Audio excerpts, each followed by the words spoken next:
Anna Donovan est là. Je suis assez contente de la retrouver.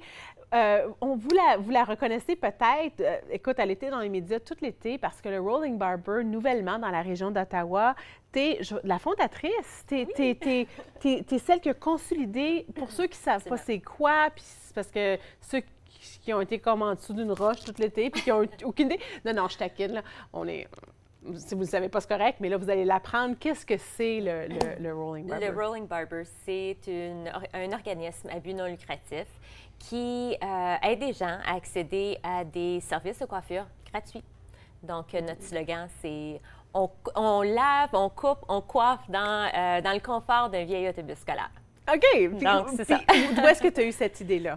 Comment ça t'est venu? L'idée est venue il y a quelques années quand je parlais à mon coiffeur parce que je travaillais à l'Université d'Ottawa, puis à chaque fois que je sortais sur l'heure du dîner, je voyais souvent des itinérants ou des personnes de la mission ou d'autres centres là, comme Saint Joe's, l'église proche de l'université. Puis, oui, ils ont accès à de la nourriture, ils ont accès parfois à des lits, des choses comme ça, mais je voyais qu'il manquait un peu plus. Puis je voulais m'impliquer, je voulais leur offrir quelque chose, un petit confort, une petite douceur dans la vie de tous les jours. Puis souvent, c'est qu'une coupe de cheveux, c'est quelque chose que il y a beaucoup, puis beaucoup plus que juste les itinérants, ne peuvent pas se payer. Donc, j'ai pensé à ça, j'ai parlé à mon coiffeur, tout ça. Et puis, mon cofondateur, mon grand ami François Thibault, lui qui était un schoolie, je ne sais pas si tu connais, là, mais c'est ceux qui aiment beaucoup convertir des autobus scolaires comme en maison ou en ce qu'on appelle RV, là, pour aller visiter, Pourquoi voyager. les autobus scolaires? Juste parce qu'ils sont plus utiles en tant que... C'est comme... Après 14 ans, je pense que c'est 14 ans, là, mais c'est la limite, c'est ça, pour faire des trajets scolaires. Donc, il y en a qui achètent l'autobus. Nous, bon, on se les fait donner, là, mais c'est ça. Alors, lui est venu avec cette idée-là, puis parce que je savais qu'on ne pouvait pas nécessairement aller chez le coiffeur, comme amener les itinérants dans un salon de coiffure à cause des règles de santé. Il y a plusieurs choses qu'on ne peut pas...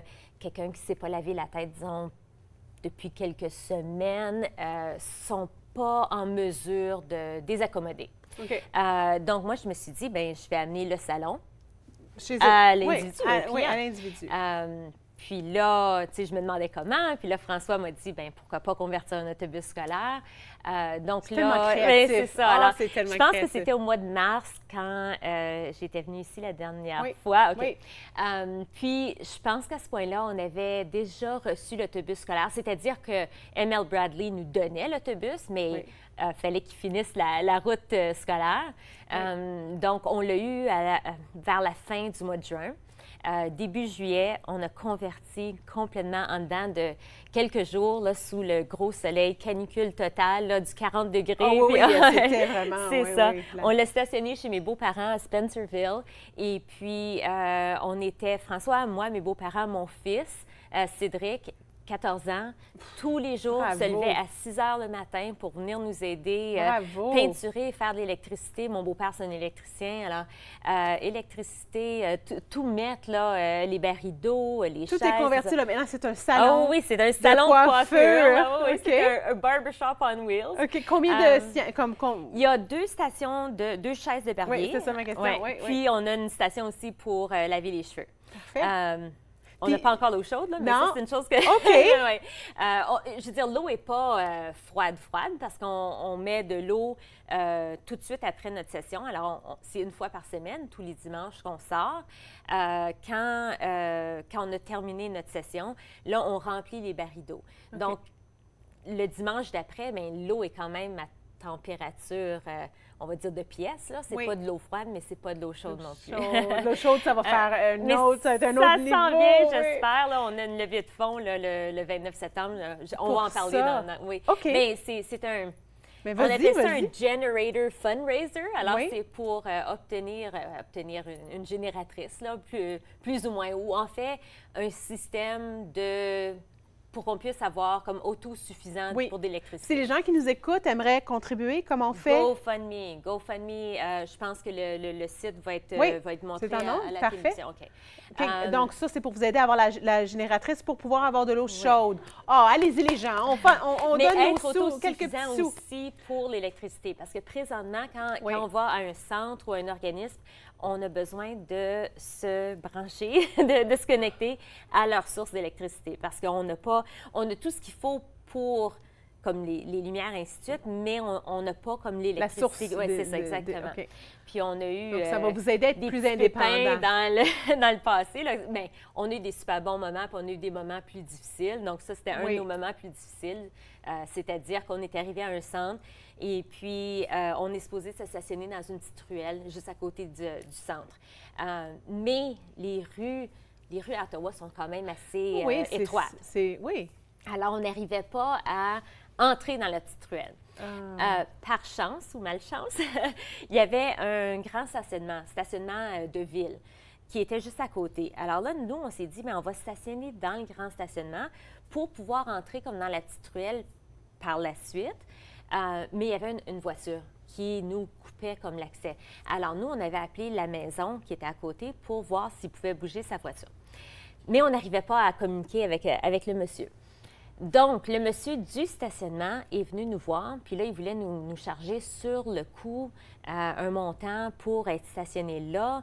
Mais là, nous, on disait, bien, c'est juste pour quelques minutes, puis peut-être que c'était un problème de langue aussi, mais des pépins. C'était... Alors là, il est venu avec son... Il voulait nous donner un billet. Bien, c'est ça. C'est pas évident, mais c'est ça. Mais vous êtes en train de faire quelque chose de nouveau. Quand on fait quelque chose de nouveau... Absolument. Alors, le dimanche, combien de personnes viennent se faire coiffer? Bien, ça varie d'une place à l'autre. Quand on va au Ottawa Mission ou au Centre 454, il faut en refuser. Donc, on envoie... Je pense que le plus haut, là, c'était 32 personnes. Dans une journée? Oui. C'est 4 heures, hein? C'est seulement 4 heures. C'est 4 heures? Oui, 30? OK. Wow! OK, wow. Et est-ce qu'il y a eu, parce qu'on est presque à la fin de notre entretien, est-ce qu'il y a eu un moment ou une interaction qui a fait en sorte que tu t'es dit, je fais la bonne chose, il y a une raison pourquoi je fais ça? C'est certain. Il y en a plusieurs. Il y en a un en particulier qui nous avait dit qu'on avait sauvé son emploi parce que son superviseur lui avait dit maintes fois de se couper les cheveux. Mais comme je disais, même ceux qui travaillent, c'est pas nécessairement un salaire minimum, mais une coupe de cheveux, c'est rendu un luxe qu'on peut presque plus payer. Alors, il avait mis son nom 3 semaines d'avance, sachant qu'on venait. Et puis, puis il a réussi à avoir sa coupe de cheveux. Alors ça a été superbe. Une autre, c'était une dame qui, elle nous avait dit du jour au lendemain, elle s'est retrouvée sur la rue. Et puis, elle était seule, démunie, méfiante de tous, tout ça. On lui a donné un peu de confort, une super bonne... on lui a lavé les cheveux avec un masque, puis tout. Après, on lui a coupé les cheveux. Puis en plus de ça, on a perdu l'électricité. On n'a même pas pu sécher ses cheveux. Mais elle était tellement heureuse, tellement contente. Enfin, merci de partager. Tu nous... Bravo pour ce que tu fais. J'espère. Alors, GoFundMe, OK? GoFundMe, on veut leur génératrice. Restez là après la poche avec Dr. Nathalie Beauchamp tout de suite après ça. Merci.